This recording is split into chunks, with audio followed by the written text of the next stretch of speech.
Alright, welcome to day 2 of the drawing challenge. I'm so excited that you're here. Now that you're all warmed up, are you ready to start seeing a big difference in your drawing abilities?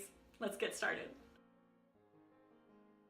Today I want you to find a picture of a different flower than what you drew yesterday. And it is super important that you find a picture of a real flower. If you're not sure where to start looking for your flowers, one of my favorite sources is Pinterest. Type in the type of flower that you want, or even just photos of flowers, and you'll be able to find a ton of examples of beautiful flowers. Better yet, run to the grocery store, go to your garden, pick up a physical flower. You really want to make sure that it is a real flower, and I want you to look at that while you're drawing your picture.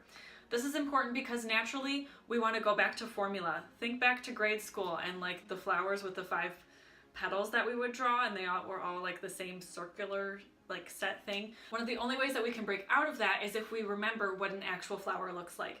Unfortunately, our minds are very prone to forgetting things, so having the physical item or a picture of the physical item in front of us will help us to draw a better flower right out of the gate. You'll be able to see how the petals compared to each other look different, and really what makes that flower unique and special. That's really the only way that we can fight kind of our natural tendency to formula, is to have an actual example right there in front of us. Once you have that photo, I want you to break it down into recognizable shapes.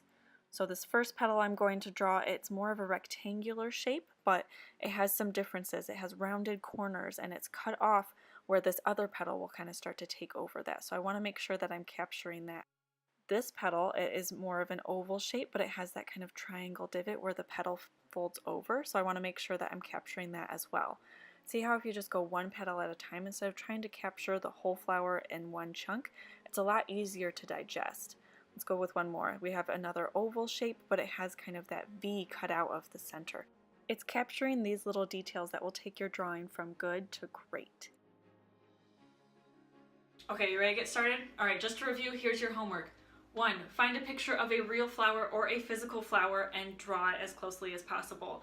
You're going to do that by 2, breaking the flower into smaller shapes, recognizable shapes, that you're able to tackle one at a time instead of trying to eat the whole thing at once.